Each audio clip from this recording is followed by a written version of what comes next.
என் அன்புக்குரிய கர்த்தருடைய பிள்ளைகளே, இன்றைய நாளிலே நான் வேதத்திலிருந்து ஒரு வசனத்தை வாசித்து தியானம் செய்ய போகிறோம். பிலிப்பியர் புஸ்தகம் 3ஆம் அதிகாரம் 12ஆம் வசனம். நான் அடைந்தாயிற்று அல்லது முற்றும் தேறினவனானேன் என்று எண்ணாமல், கிறிஸ்து இயேசுவினால் நான் எதற்காக பிடிக்கப்பட்டேனோ அதை நான் பிடித்துக் கொள்ளும்படி ஆசையாய் தொடருகிறேன். ஆசையாய் தொடர்கிறேன். அல்லேலூயா, அல்லேலூயா. என் அன்புக்குரிய கர்த்தருடைய பிள்ளைகளே, வேதம் சொல்கிறது, நான் எதற்காக பிடிக்கப்பட்டேனோ, எதற்காக பிடிக்கப்பட்டேனோ. இங்க உட்கார்ந்து கொண்டிருக்கிற ஒவ்வொருவரையும் மனுஷன் பிடிக்கல, கடவுள் பிடித்திருக்கிறார். தேவன் பிடித்து கொண்டு வந்திருக்கிறார். ஆகவே நீங்கள் தேவனால் பிடிக்கப்பட்டிருக்கிறீர்கள். யாரால் பிடிக்கப்பட்டிருக்கிறீங்க? தேவனால் பிடிக்கப்பட்டிருக்கிறீர்கள். ஆகவே எதற்காக உங்களை பிடித்திருக்கிறார்?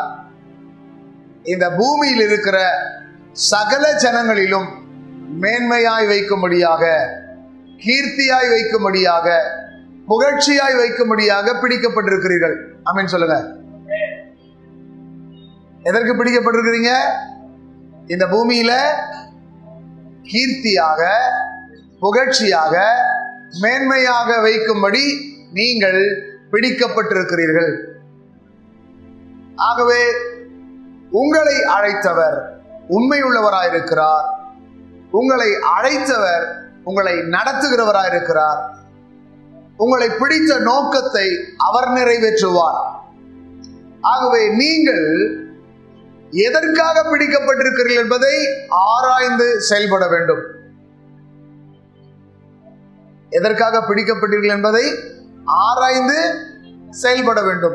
இன்றைக்கு அநேகர் நான் எதற்காக பிடிக்கப்பட்டேன் என்று உணராமல் வாழ்ந்து கொண்டிருக்கிறார்கள், அறியாமல் வாழ்ந்து கொண்டிருக்கிறார்கள். இந்த பூமியிலே ஒவ்வொரு மனிதனையும் படைத்த நோக்கம் உண்டு. கர்த்தர் படைத்ததுக்கு ஒரு நோக்கம் வைத்திருக்கிறார், ஒரு திட்டம் வைத்திருக்கிறார், ஒரு தீர்மானம் வைத்திருக்கிறார். ஆகவே அவர் அதை நிறைவேற்ற வல்லவராக இருக்கிறார். என் அன்புக்குரியவர்களே, சிந்தியுங்கள். எதற்காக பிடிக்கப்பட்டோம்? என்ன படித்திருக்கிறோம்? அதை தான் செய்ய வேண்டும்.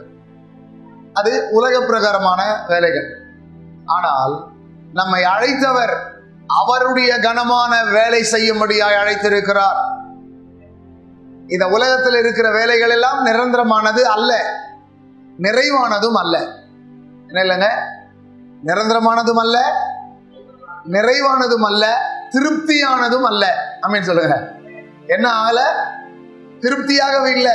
ஏதோ வேலை, ஏதோ ஒரு ஜாபு, ஏதோ ஒரு ஒர்க்கு அப்படின்னு தான் போயிட்டு கொண்டிருக்கிறாங்களே. ஆனா இன்ட்ரெஸ்டா எதையும் செய்வது இல்லை. ஆகவே மாம்சமான உலக பிரகாரமான வேலை வாய்ப்புகள் எல்லாம் தற்காலிகமானதுதான். ஆனால் உன்னதமான ஒரு வேலையை கடவுள் நமக்கு கொடுத்திருக்கிறார், உங்களுக்கு கொடுத்திருக்கிறார். கடவுளுடைய அழைப்பை நீங்கள் புரிந்து கொள்ள வேண்டும். கடவுளுடைய அழைப்பை நீங்கள் அறிந்து கொள்ள வேண்டும். உங்களுக்கு புரிதல் அவசியம். மனிதனை புரிதல் வேற, கடவுளை புரிதல் வேற. உலகத்தை புரிதல் வேற, உன்னதத்தை புரிதல் வேற. நீங்க அழைக்கப்பட்டிருக்கிறீர்கள். எதற்காக? கனமான ஊழியம் செய்யும்படியாக, உன்னதமான ஊழியம் செய்யும்படியாக. ஊழியம் என்றால் வேலை. ஊழியம் என்றால் என்னங்க? வேலை. உலக வேலை அல்ல, இறைப்பணி. என்ன பணி சொல்லுங்களேன்? என்ன பணி? இறைப்பணி. அந்த இறைப்பணி உன்னதமானது, கனத்துக்குரியது, மேன்மைக்குரியது. அந்த உன்னதமான பணியை செய்யும் போது இந்த பூமியிலே தேவன் உங்களை கீர்த்தியும் புகழ்ச்சியும் மேன்மையுமாய் வைப்பார். இந்த புரிதல் அநேகருக்கு கிடையாது. சவுல் எனப்பட்ட பவுல் தமஸ்கு பட்டணத்துக்கு போகும் வழியிலே தேவனால் பிடிக்கப்பட்டார். யாரால் பிடிக்கப்பட்டார்? தேவனால் பிடிக்கப்பட்டார். அவர் எருசலேம் பல்கலைக்கழகத்திலே படித்தவர். என்ன பல்கலைக்கழகம்? எருசலேம் பல்கலைக்கழகத்திலே படித்தவர், படித்த மேதாவி. அவருடைய குரு பெயர் கமாலியல். ஆகவே அவர் படித்தது கமாலியல் இடத்துல. ஆகவே படித்தவர் தன்னுடைய அரசாங்க பணியை செய்து கொண்டிருக்கிறார். அரசு அவருக்கு கொடுக்கப்பட்ட பணியை ஒழுங்காய் செய்கிறார், நேர்த்தியாய் செய்கிறார். ஆனால் அந்த பணியில மிகுந்த கவனம் செலுத்துகிறார், அக்கறை செலுத்துகிறார். விறுவிறுப்பாக, சுறுசுறுப்பாக அந்த பணியை அவர் செய்கிறார். ஏனென்றால் அவர் யூத மார்க்கத்தை குறித்து அதிகம் படித்திருந்தார், யூத மதத்தை குறித்து அதிகம் படித்திருந்தார், யூத மத கோட்பாட்டுக்கு உட்பட்டிருந்தார், அந்த யூத மத சடங்குகள் எல்லாம் செய்கிறவராயிருந்தார். அப்படிப்பட்டதான இந்த சவுல் சீஷர்களை கொல்லும்படியாக சென்று கொண்டிருக்கும் போது இறைவன் அவரை சந்திக்கிறார். இயேசு அவரை சந்திக்கிறார். இயேசு அவரை சந்தித்த பொழுது பார்க்கக்கூடிய ஒரு மனிதன், புத்தியுள்ள ஒரு மனிதன், திறமையான ஒரு மனிதன் அந்த ஒளியாகிய இறைவனை பார்த்த பொழுது கீழே விழுகிறார். கீழே விழுந்த மாத்திரத்திலே தன்னுடைய கண் பார்வை போனது, கதறுகிறார். எல்லோரும் அவரை விட்டு விலகி போய்விட்டார்கள். அவர் மாத்திரம் தரையில விழுந்து, ஐயோ என் கண் போய்விட்டதே, என் வெளிச்சம் போய்விட்டதே, என் வாழ்க்கை போய்விட்டதே என்று சொல்லி கலங்கி கதறி கொண்டிருக்கிறார். இறைவன் பேசுகிறார். நாம் ஆராதிக்கிற கடவுள் பேசுகிறவர். அவர் மரித்து மூன்றாம் நாள் உயிரோடு கூட எழுந்தவர். மரித்து மூன்றாம் நாள் உயிரோடு எழுந்த இயேசு பேசுகிறார். யாரிடத்திலே பேசுகிறார்? சீஷர்களை கொலை செய்யும்படியாக சென்று கொண்டிருந்த இந்த சவுலோடு கூட கடவுள் பேசுகிறார். கடவுள் பேசும்பொழுது அவன் கேட்கிறான், ஆண்டவரே நீர் யார்? அதற்கு அவர் சொல்லுகிறார், நீ துன்பப்படுத்துகிற இயேசு நானே. யாரு துன்பப்படுத்துகிற? உங்களை பார்த்து இப்பொழுது கேட்டுக்கொண்டிருக்கிறார். நீங்களும் உங்கள் மனம் போன போக்கிலே போய்கொண்டிருக்கிறீர்கள். உங்கள் இஷ்டப்படி வாழ்ந்து கொண்டிருக்கிறீர்கள். உங்களுக்கு ஒரு திட்டம் தீட்டிக் கொண்டிருக்கிறீர்கள். உங்களுடைய எதிர்காலத்தை குறித்து அநேக காரியங்களை திட்டம் பண்ணி கொண்டிருக்கிறீர்கள். ஆனால் இறைவன் உங்களுக்குள்ளே என்ன சித்தம் வைத்திருக்கிறார் என்பதை அறியாமல் வாழ்ந்து கொண்டிருக்கிறீர்கள். நீங்கள் எதற்காக அழைக்கப்பட்டீர்கள் என்பதை நீங்கள் அறியாமல் வாழ்ந்து கொண்டிருக்கிறீர்கள். அப்படிதான் இந்த சவுலும் எதற்காக வாழ்கிறோம், யாருக்காக வாழ்கிறோம் என்றதான எண்ணமற்றவனாய் வாழ்ந்து கொண்டிருக்கிறான். ஆனால் அவனை கர்த்தர் சந்திக்கிறார், அவனோடு பேசுகிறார். அவன் சொல்லுகிறான், ஆண்டவரே நான் என்ன செய்ய நீர் சித்தமாய் இருக்கிறீர் என்று சொல்லி கேட்கிறார். நான் என்ன செய்ய நீர் சித்தமாய் இருக்கிறீர்? சித்தம் என்றால் விருப்பம். உம்முடைய விருப்பம் என்ன, உம்முடைய ஆசை என்ன என்று கடவுள்கிட்ட கேட்கிறார். கடவுள் அவனுக்கு சொல்லுகிறார், கடவுள் என்ன சொல்லுகிறாரோ, இறைவன் என்ன சொல்லுகிறாரோ அதை அவன் அப்படியே பின்பற்றினான். படித்த மேதாவி, எருசலேம் பல்கலைக்கழகத்திலே படித்தவன், புத்திமான், பக்திமான், நீதிமான். ஆனால் தேவனை அறிகிற அறிவு இல்லாமல் இருந்தான். இயேசுவை அறிகிற அறிவு அவனுக்கு இல்லாமல் இருந்தது. ஆனால் இயேசுவை கண்ட மாத்திரத்திலே, அவருடைய சத்தம் கேட்ட மாத்திரத்திலே தன் வாழ்க்கையை இயேசுவுக்கு கொடுக்கிறான். தன் வாழ்க்கையை இயேசுவுக்கு கொடுக்கிறான்.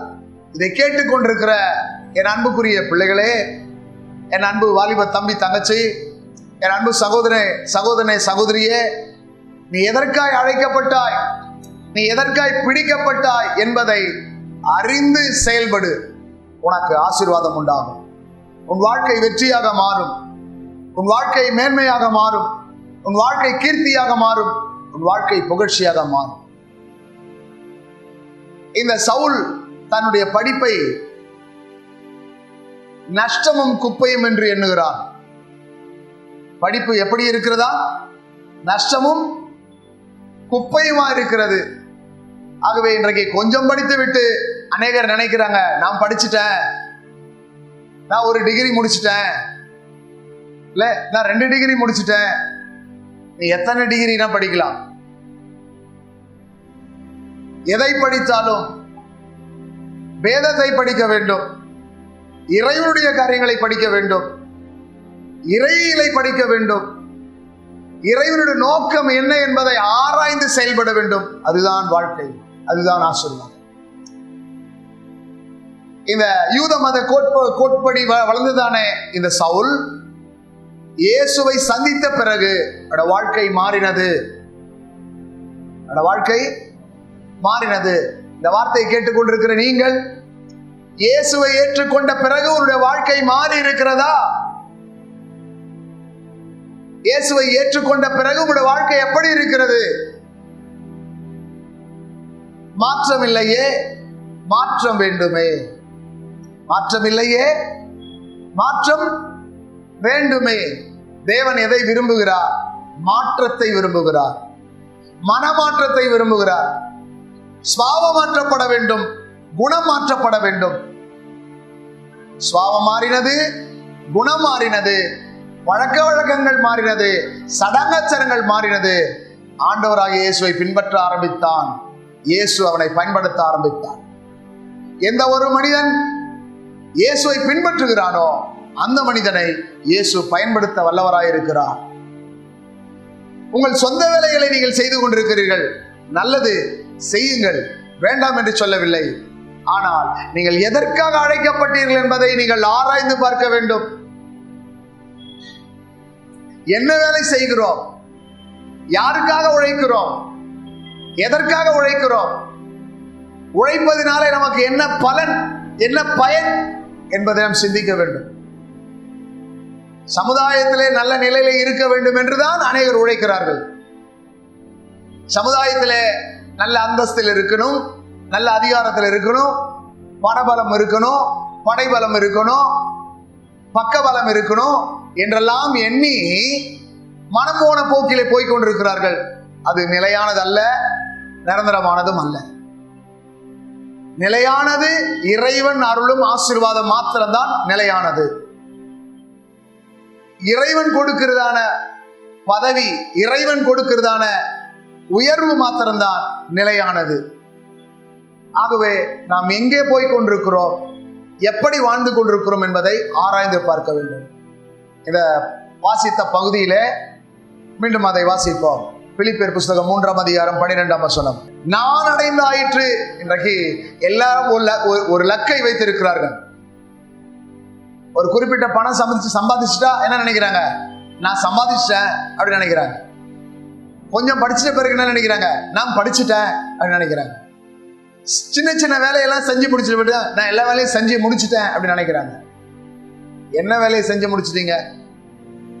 உங்க சொந்த வேலையில தான் செய்து முடிக்கிறீங்களே தவிர இறைவன் உங்களுக்குள்ளே வைத்திருக்கிற வேலையை நீங்கள் செய்கிறீர்களா? தாய் சொல்லும் வேலையை செய்கிறீர்கள், நல்லது.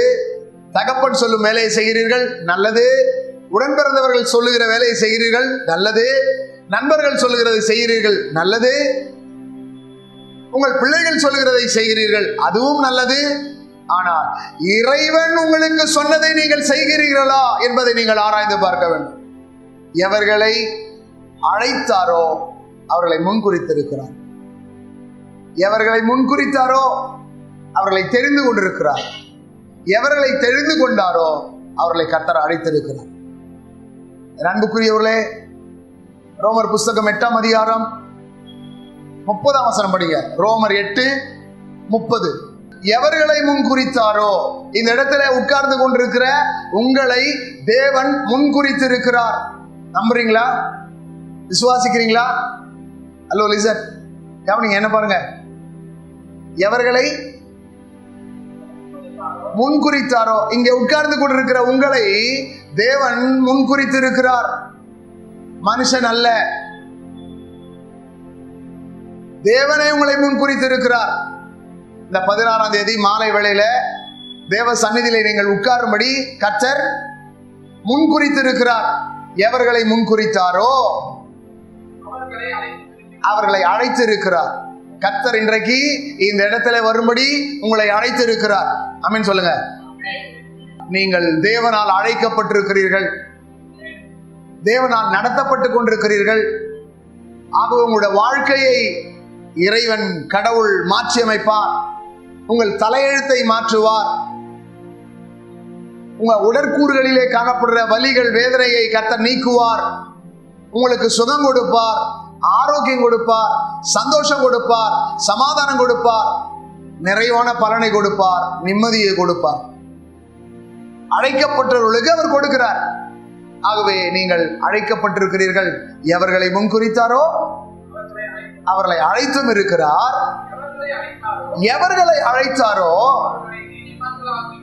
அவர்களை நீதிமான்களாக்கி இருக்கிறார். அழைக்கப்பட்டவர்களை கர்த்தர் என்ன செய்கிறார்களா? நீதிமானாக்குகிறார். அல்லேலூயா. நான் சொல்றது விளங்குதா? நாமெல்லாம் யாரு அப்படின்னா பாவிகள். சொல்லுங்க பார்க்கலாம். பாவிகளாகிய நம்மை கழுவி சுத்திகரித்து பரிசுத்தப்படுத்தி நீதிமான்களாக்கி இருக்கிறார். என்ன செஞ்சிருக்காருங்க? நீதிமான்களாக்கி இருக்கிறார். உலகத்துல உங்களுக்கு எத்தனை ஆயிரம் லட்சம் கொடுத்தாலும் உங்களுக்கு என்ன சொல்லுவாங்கன்னா நல்லவருங்க அப்படின்னுவான். அவ்வளவுதான். என்னதுங்க? நல்லவருங்க அப்படின்னுவான். அடுத்து சொல்லுவான் புண்ணியவானுங்க. என்னதுங்க? அதுவும் கொடுத்தாதான். என்ன செஞ்சாங்க? கொடுத்தாதான் நீங்க நல்லவங்க, கொடுத்தாதான் நீங்க யாருங்க? புண்ணியவானுங்க. அந்த புண்ணியவான் கொடுத்தாங்க, அந்த புண்ணியவதி கொடுத்தாங்க. என்னத்தை கொடுத்தாங்க? அழிந்து போகிறதான ஒரு ஆகாரம், அழிந்து போகிறதான ஒரு உடை, அழிந்து போகிறதான பணம். ஆனால் இறைவன் நமக்கு என்ன கொடுத்திருக்கிறார் என்றால் நித்திய ஜீவனை கொடுத்திருக்கிறார். என்ன கொடுத்திருக்காருங்க? இறைவன் கொடுப்பதற்கும் மனுஷன் கொடுப்பதற்கும் என்ன இருக்கு? வித்தியாசம் இருக்கிறது. ஆகவே அழைக்கப்பட்ட உங்களை நீதிமான்களாக்கி இருக்கிறார். என்னவாக்கி இருக்கிறாங்க? ஆமா. பாருங்க, ஸ்கூல்ல படிக்கிற பிள்ளைகள்லாம் ஃபர்ஸ்ட் ஸ்டாண்டர்ட்ல இருந்து 5th ஸ்டாண்டர்ட் வரைக்கும் போலாம். 5th ஸ்டாண்டர்ட் பாஸ் பண்ணவங்க 6th போலாம். 6th இருந்து பாஸ் பண்ணி +2 வரைக்கும் போகலாம். அதுக்கப்புறம் கல்லூரி வாழ்க்கை. என்ன வாழ்க்கைங்க? ஒரு 3 ஆண்டு காலம். பள்ளியில படிக்கிறத பார்க்கலாம், கல்லூரியில படிக்கிற பிள்ளைகளுக்கு என்னங்க? எங்க போறேன் சொல்லுங்க? கல்லூரிக்கு போறேன். எங்க போறேன்? இங்க ஒழுங்கா படிச்சாங்க, ஆனா அங்க போய் என்ன பண்றது இல்லைங்க? ஒழுங்கா படிக்கிறது இல்ல. ஆனால் படித்தவர்கள் பட்டம் பெறுகிறார்கள், நல்ல பதவிக்கு போகிறார்கள். ஆனால் பரலோகத்துக்கு போக முடியுமா?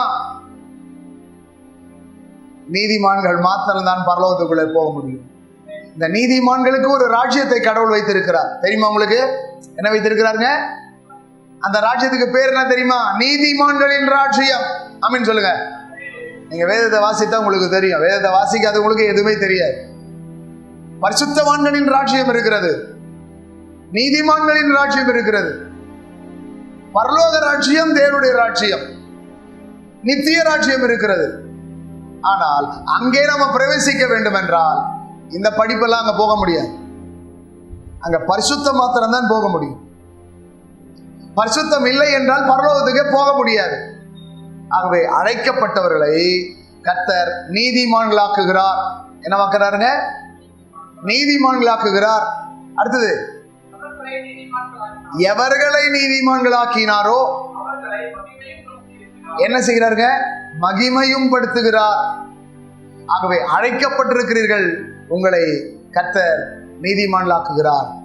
எவர்களை நீதிமான்களாக்கினாரோ அவர்களை மகிமையும் படுத்துகிறார்.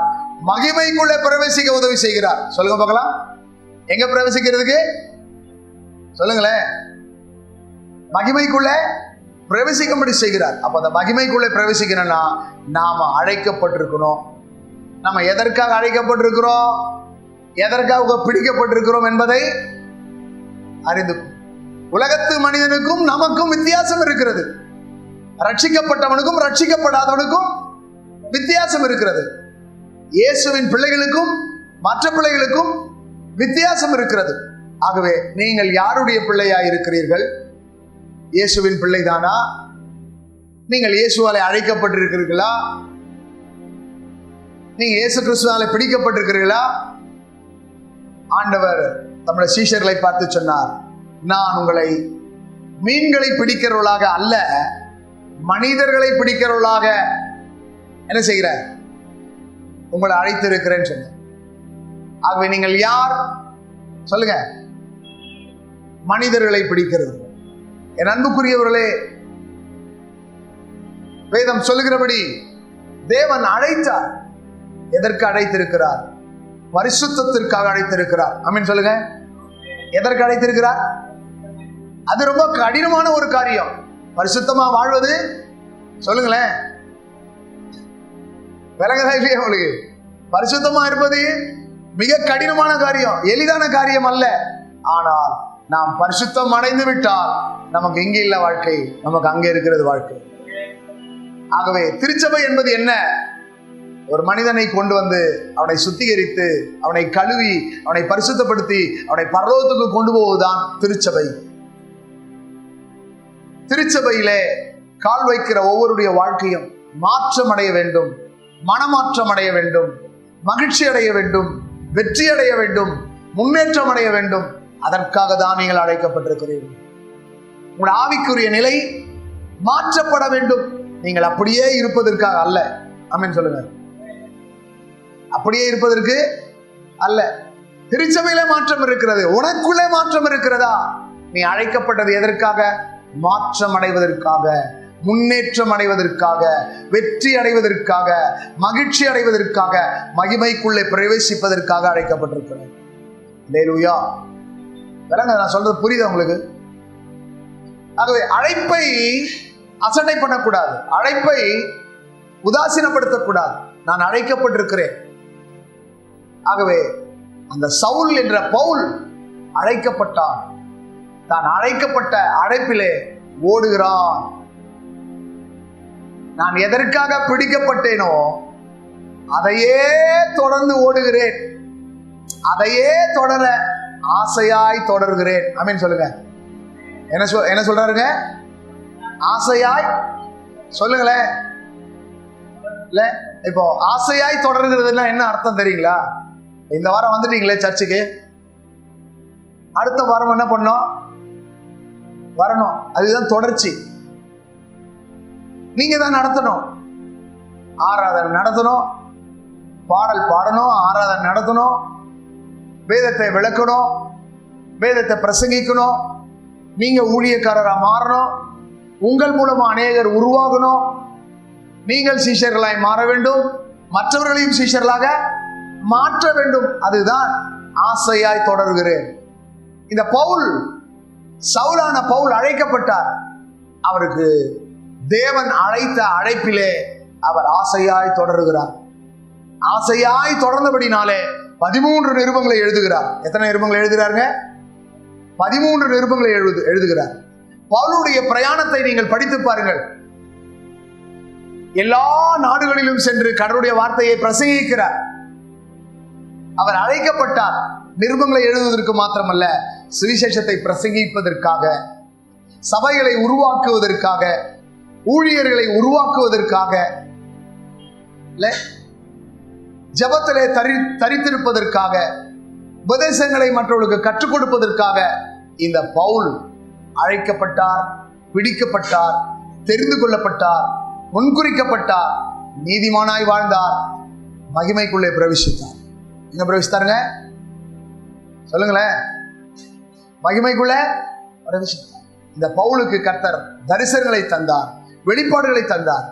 இந்த பவுலை கொண்டு கர்த்தர் பலத்த காரியங்களை செய்தார். இந்த வார்த்தையை கேட்டுக்கொண்டிருக்கிற உங்களை கொண்டும் கர்த்தர் பெரிய காரியங்களை செய்வார். உங்களுடைய புரிதல் என்னவாக இருக்க வேண்டும்? நான் எதற்காக அழைக்கப்பட்டேனோ என்பதை நீங்கள் சிந்திக்க வேண்டும். விளங்குதா உங்களுக்கு? எதற்காக அழைக்கப்பட்டேனோ? ஆகவே அழைப்பை உறுதிப்படுத்திக் கொள்ள வேண்டும். ஊழியத்திலே 5 ஊழியங்கள் இருக்கிறது. ஒன்று அப்போஸ்தல ஊழியம், 2வது தீர்க்கதரிசன ஊழியம், 3வது சுவிசேஷ ஊழியம், 4வது போதகர் ஊழியம், 5வது மெய்ப்பருடைய ஊழியம். எத்தனை ஊழியம்? 5 ஊழியம். இதுல எந்த ஊழியத்தை கடவுள் உங்களுக்கு வைத்திருக்கிறார், உங்களுக்கு கொடுத்திருக்கிறார்? நீங்கள் என்ன ஊழியம் செய்ய போகிறீர்கள்? பாடுவது மாத்திரமல்ல ஊழியம். பாடுவது என்பது ஊழியம் அல்ல. ஊழியம் என்பது ஆத்ம ஆதாயம் செய்தல்.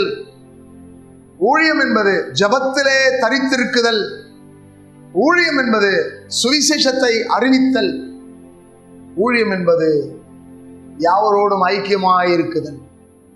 இன்றைக்கு நம்முடைய ஊழியம் எப்படி இருக்கிறது? நாம் என்ன செய்து கொண்டிருக்கிறோம்? எதற்கு அழைக்கப்பட்டிருக்கிறோம்? யாரை அழைத்தா என்ன, எனக்கு என்ன, என் வேலையை மாத்திரம் தான் நான் செய்வேன். நீ தேவனுக்கு வேலை செய்யும்படி அழைக்கப்பட்டா என்பதை மறந்து போக கூடாது. உன் சொந்த காரியங்களை செய்வதற்காக மாத்திரம் அல்ல, தேவனுடைய வேலையை செய்யும்படி அழைக்கப்பட்டா என்பதை மறந்துடக்கூடாது. உலகத்துல எவ்வளவு பேர் இருக்காங்க, ஆமென் சொல்லுங்க. ஆகவே நீங்கள் செய்ய வேண்டிய வேலையை யாரோ ஒருவருக்காக அல்ல, நான் செய்கிற வேலை கடவுளுக்காக செய்கிறேன். ஆகவே ஊழியம் என்பது மனுஷனுக்கு செய்கிறது அல்ல, கர்த்தருக்கே செய்வது. என்ன செய்வது? கர்த்தருக்கே செய்வது. ஆகவே இன்றைய நாளிலே நீங்கள் எதற்காக பிடிக்கப்பட்டீர்கள் என்பதை ஆராய்ந்து அறிந்து ஆசையாய் தொடருங்கள். உங்கள் பணியை, கர்த்தருடைய வேலையை நீங்கள் எப்படி தொடங்கணுமா? ஆசையாய் சொல்லுங்களேன். ஆசையாய் தொடர்கிறேன் சொல்லுங்க பார்க்கலாம். ஆசையாய் தொடர்கிறேன். நீங்கள் தொடர்ந்து பாருங்கள், தொல்லைகள் விலகி போகும். தொடர்ந்து பாருங்கள், முன்னேற்றம் உண்டாகும். தொடர்ந்து பாருங்கள், மகிமை அடைவீர்கள். தொடர்ந்து பாருங்கள், மகிழ்ச்சி அடைவீர்கள். தொடர்ந்து பாருங்கள், வெளிப்பாடு பெறுவீர்கள். தொடர்ந்து பாருங்கள், தேவனுடைய ரகசியங்களை கர்த்தர் உங்களுக்கு வெளிப்படுத்தி தருவார். தேவன் உங்களுக்கு தரிசனங்களை தருவார். உங்கள் வாழ்க்கை மாறும். உங்களை பார்க்கிறவர்கள் உங்களுடைய குணங்கள், உங்களுடைய செயல்கள், உங்களுடைய சுவாபங்கள் எல்லாவற்றிலும் மாற்றத்தை பார்த்து எல்லாரும் பேசுவார்கள். என்ன பேசுவார்கள் தெரியுமா? இந்த பெண்ணுடைய சுவாபம் மாறிவிட்டது, இந்த பெண்ணுடைய குணம் மாறிவிட்டது, இந்த ஆணுடைய குணம் மாறிவிட்டது, இந்த வாலிப தம்பியுடைய குணம் மாறிவிட்டது, இந்த ஐயாவுடைய குணம் மாறிவிட்டது. இந்த ஐயா இப்பொழுது கடவுளோடு இருக்கிறார், கடவுளுக்குள் இருக்கிறார், கடவுளைப் போலவே இருக்கிறார் என்று சொல்ல வேண்டும். அதுதான் மாற்றம். ஆகவே மாற்றம் அடைய வேண்டும். மாற்றம் என்பது ஆவிக்குரிய நிலையிலே மாற்றங்கள் வேண்டும். உலக பிரகாரமாக மாம்சமான காரியங்களிலே மாற்றம் அல்ல. ஆவிக்குரிய வாழ்க்கையில முன்பாக நீங்கள் ஜெபமற்றவர்களாக இருக்கலாம், இப்பொழுது ஜெபிக்கிறவர்களாக மாற வேண்டும். முன்பாக நீங்கள் வேதம் வாசிக்கிறது குறைவா இருந்திருக்கலாம், இப்பொழுது வேதம் வாசிப்பது அதிகமாக இருக்க வேண்டும். முன்பாக நீங்கள் கோபப்படுவர்களாய் இருந்திருக்கலாம், இப்பொழுது நீங்கள் சாந்தமுள்ளவர்களாய் அமைதியுள்ளவர்களாய் மாற வேண்டும். இதுதான் மாற்றம். உன் ஆவிக்குரிய ஜீவிதங்களில் மாற்றம் வேண்டும் என்பதை தேவன் விரும்புகிறார். சவுல் கொலைகாரனாய் இருந்தார், மாற்றம் உண்டானது. கொடுமை செய்கிறவனாய் இருந்தான், கொடூரனாய் இருந்தான், முரடனாய் இருந்தான். ஆனால் அந்த முரட்டுத்தனம் அவனை விட்டு நீங்கினது. அவன் கர்த்தருக்காக ஊழியம் செய்தான். கர்த்தருக்காக அநேக அடிகளை, உதைகளை வாங்கினான். அவருடைய வாழ்க்கையில கடவுள் பெரிய மாற்றத்தை தந்தார். அவருடைய ஊழியத்திலே பெரிய மாற்றத்தை தந்தார். ஆண்டவராக இயேசுவோடு கூட இருந்த 12 சீடர்களை பார்க்கிலும் இந்த சவுல் ஆகிய பவுலுடைய வாழ்க்கையில அநேக மாற்றங்களை ஜனங்கள் கண்டார்கள். இன்றைக்கு இந்த இடத்துல வந்திருக்கிற உங்களுக்குள்ளே மாற்றம் உண்டாக வேண்டும் என்று தேவன் விரும்புகிறார். எத்தனை பேர் உங்களை ஒப்பு கொடுக்க போறீங்க? எத்தனை பேர் உங்களை அர்ப்பணிக்க போறீங்க? நீங்க எதற்காக அழைக்கப்பட்டீங்க? எதற்காக பிடிக்கப்பட்டீங்க? உங்கள் பெற்றோர்கள் சொல்லணும், மற்றவர்கள் சொல்லணும், உங்களை குறித்து சொல்லணும். அப்படி மற்றவர்கள் சொல்லக்கூடியவர்களாய் நீங்கள் மாற்றம் அடைய வேண்டும். அப்ப மாற்றம் அடைய வேண்டும் என்றால் நீங்கள் அழைக்கப்பட்ட நிலையை அறிந்து புரிந்து செயல்பட வேண்டும். சொல்லுங்க, அழைக்கப்பட்ட அழைப்பை அறிந்து புரிந்து செயல்பட வேண்டும். அப்படி செயல்பட்டால் இன்றைக்கே கர்த்தர் அந்த ஆசீர்வாதத்தை உங்களுக்கு கொடுப்பார். அவன் சவுல் குதிரையிலிருந்து கீழே விழுந்த போது, ஆண்டவரே நான் என்ன செய்ய சித்தமா இருக்கிறீர் என்று சொல்லி கேட்டான்.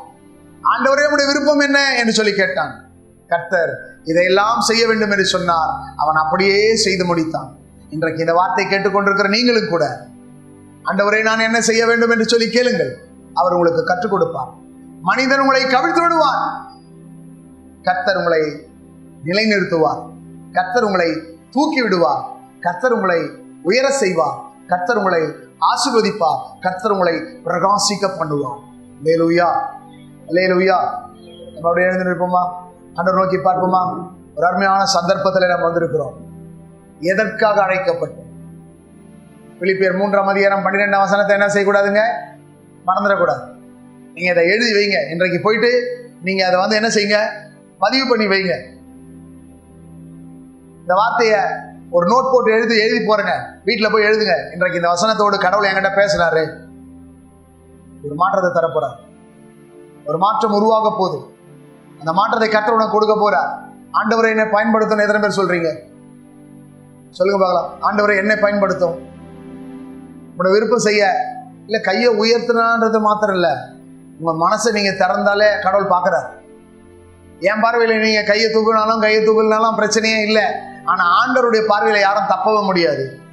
ஆண்டவருடைய பார்வையில ஆண்டவரே என்னை நான் அர்ப்பணிக்கிறேன். இன்றைக்கு கேட்ட வார்த்தை உண்மையான வார்த்தை. என் வாழ்க்கை மாறணும், என் குணம் மாறணும், என் சுவாபம் மாறணும், என் பழக்க வழக்கங்கள் மாறணும், என் ஆவிக்குரிய ஜீவியம் மாறணும். எனக்கு உதவி செய்யுங்க. என்ன பயன்படுத்தும் கேட்டு பாருங்க. நீங்க ஆசீர்வதிக்கப்படுவீங்க. உங்களுக்குள்ள பெரிய மாற்றங்கள் உண்டாகும். கண்களை மூடி ஆண்டவரை நோக்கி பார்ப்போமா? ஜெபம் செய்வோமா? அன்புள்ள இயேசு சுவாமி, இன்றைக்கு வாசித்த வேத பகுதியில பிலிப்பியர் 3:12 வாசித்தது போல, எதற்காக பிடிக்கப்பட்டேனோ நான் ஆசையாய் தொடர்கிறேன்னு சொல்லி பவுல் பிலிப்பியர் நிருபத்தில் எழுதுகிறார். நாங்கள் ஆசையாய் தொடரணும், வேண்டா வெறுப்பாக அல்ல, மற்றவருடைய வற்புறுத்தலினால் அல்ல, மற்றவருடைய கட்டாயத்தினால் அல்ல. எங்களோட உள்ளத்தின் ஆழத்தில் நாங்கள் செபிக்கிறோம். நீர் எங்களுக்கு உதவி செய்யும். எங்கள் வாழ்க்கை மாற வேண்டும், எங்களுடைய சுபாவங்கள் மாற வேண்டும், எங்கள் குணங்கள் மாற வேண்டும், எங்களுடைய பழக்க வழக்கங்கள் மாற வேண்டும். நாங்கள் எதற்காய் பிடிக்கப்பட்டோம்? நம்முடைய உன்னதமான ஊழியத்தை செய்யும்படி அல்லவா? கர்த்தருக்கு வேலை செய்யும்படி அல்லவா? இதனால அழைக்கப்பட்டிருக்கிற என் அன்பு வாலிப தம்பி தங்கையை பாருங்க, என் அன்பு தாய் தகப்பனா பாருங்க, சகோதர சகோதரிகளை பாருங்க. இந்த வார்த்தையை கேட்டுக்கொண்டிருக்கிற ஒவ்வொருவரையும் கண்ணோக்கி பாருங்க. நீங்க அழைத்திருக்கிறீங்க. ஒவ்வொருவரையும் நடத்துங்க. அழைத்தவர் உண்மை உள்ளவர், அழைத்தவர் பரிசுத்தர், அழைத்தவர் மாறாதவர். ஒவ்வொருவரையும் நடத்தும் சுவாமி. யாரெல்லாம் உமக்கு அர்ப்பணிக்கிறார்களோ அவர்களை பயன்படுத்துங்க, அவர்களை பிரகாசிக்க செய்யுங்க, அவர்களை வெற்றியடைய செய்யுங்க, அவருடைய வாழ்க்கை மகிழ்ச்சி அடைய செய்யுங்க. அநேகருக்கு சாட்சியை மாற்றுங்க. எங்களை தாழ்த்துகிறோம், ஒப்பு கொடுக்கிறோம். இயேசுவின் நாமத்தில் பிதாவே, ஆமென்.